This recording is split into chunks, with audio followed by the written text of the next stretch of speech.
साथियों, ये जो गांव आप देख रहे हैं उत्तर प्रदेश का एक पिछड़ा गांव था।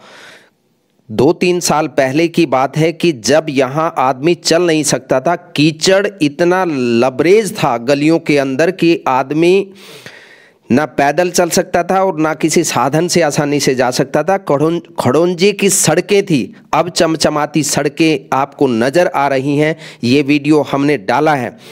यहाँ ईंटों की सड़कें थी, वो भी टूटी हुई, और गांव की गलियों का बुरा हाल था। लेकिन अब यहाँ मौजूदा सरपंच ने पूरे गांव की काया पलट कर दी और ऐसा प्रतीत होता है कि हम किसी शहर में चल रहे हैं।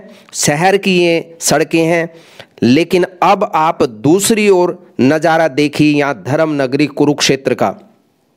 धर्म नगरी कुरुक्षेत्र के बारे में मनोहर लाल खट्टर साहब से लेकर के पूरी बीजेपी दावा करती है कि हम इसे विश्व मानचित्र पर लेकर के आएंगे।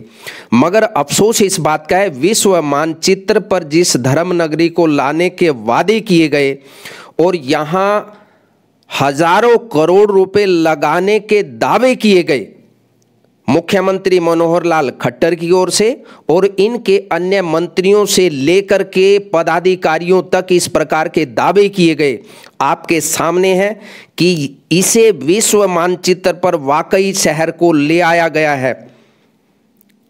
आदमी चले तो कैसे?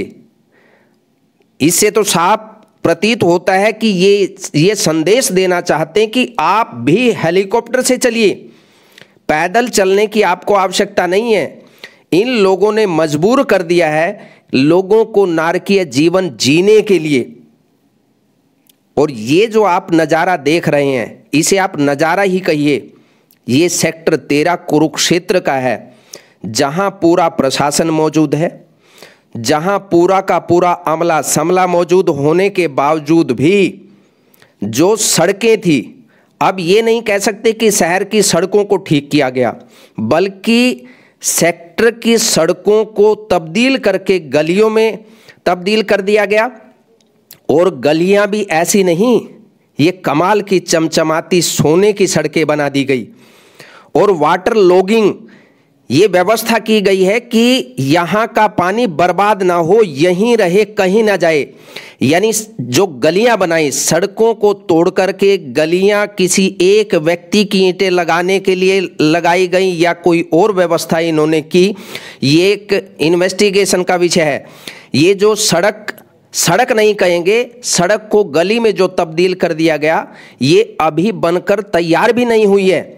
आप ये देखिए कि पानी तो खड़ा होगा ही। जब पानी की निकासी कहीं करी ही नहीं गई तो पानी जाएगा कहाँ? और ये बरसात नहीं हुई है, 4 बूंदें पड़ी हैं। इस प्रकार का आलम आप धर्म नगरी कुरुक्षेत्र का देख लीजिए। और ये इनाम लेने के लिए पूरा डंका पीटते हैं कि हमने कुरुक्षेत्र को स्वच्छ शहर बना दिया, हमने कुरुक्षेत्र को दुनिया में चमका दिया, हमने गीता जयंती के नाम पर अमेरिका से लेकर के न जाने किस किस देशों में इसका प्रचार प्रसार कर दिया। लेकिन यहाँ के बासिंदों के जीवन को नरक बनाने में इन्होंने कोई कोर कसर नहीं छोड़ी है। आप कंपैरिजन कीजिए, आप कंपैरिजन कर सकते हैं हरियाणा के पंचकूला से, क्योंकि पंचकूला और कुरुक्षेत्र एक ही प्रदेश के शहर हैं। लेकिन कुरुक्षेत्र की विशेषता ये है कि यहाँ गीता का ज्ञान दिया गया। ये धर्म नगरी है। यहाँ किसी भी सरकार में बैठे हुए जनप्रतिनिधि का या मुख्यमंत्री का विशेष ध्यान होना चाहिए।